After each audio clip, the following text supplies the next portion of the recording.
చైత్ర నవరాత్రి 2024 9 రోజులు ఏ తల్లిని పూజించాలి? దుర్గా దేవిని 9 రూపాలతో పూజిస్తారు. ఈ ఏడాది చైత్ర నవరాత్రులు ఏప్రిల్ 9న ప్రారంభమవుతాయి. ఇది ఏప్రిల్ 17 వరకు కొనసాగుతుంది. ప్రతి సంవత్సరం చైత్ర నవరాత్రులను వైభవంగా జరుపుకుంటారు. ఈ పండుగ 9 రాత్రులు జరుపుకుంటారు. ఈ సంవత్సరం చైత్ర నవరాత్రులు ఏప్రిల్ 9 మంగళవారం నుండి ప్రారంభమవుతాయి.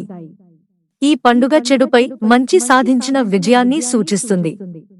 ఇది భారతదేశంలోని అనేక ప్రాంతాలలో, ముఖ్యంగా ఉత్తర భారతదేశంలో కొత్త సంవత్సరాన్ని సూచిస్తుంది. శైలపుత్రి, శైలజ అని ఈమెను ఉచ్చరిస్తారు. చైత్ర నవరాత్రులలో పూజించబడే దుర్గా దేవి మొదటి రూపం. మా శైలపుత్రి ఒక చేతిలో త్రిశూలాన్ని, మరొక చేతిలో తామర పువ్వును కలిగి ఉంటుంది. ఆమె వాహనం నంది ఎద్దు. బ్రహ్మచారిణి. నవరాత్రి 2వ రోజున మా బ్రహ్మచారిని పూజిస్తారు. బ్రహ్మచారిణి దేవి జ్ఞానం, తపస్సుకు ప్రతీక. చంద్రఘంట.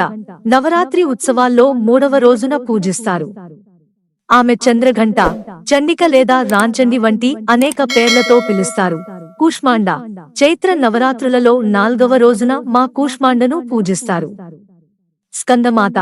నవరాత్రులలో 5వ రోజున ప్రజలు స్కందమాతను పూజిస్తారు. స్కందమాత తన భక్తుల కోరికలన్నింటినీ తీరుస్తుందని నమ్ముతారు. ఈ దేవి ఈ స్వరూపాన్ని చూసినప్పుడు మనస్సులో ప్రశాంతత, దయ వ్యాపిస్తుంది. కాత్యాయని.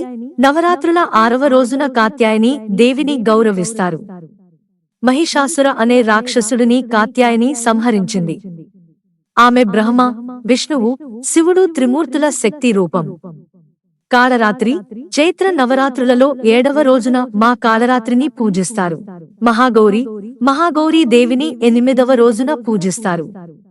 తెల్లని వస్త్రాలు మాత్రమే ధరించే ఈమెను శ్వేతాంబరధర అని కూడా అంటారు. సిద్ధిదాత్రి. దుర్గామాత 9వ అవతారం సిద్ధిదాత్రి.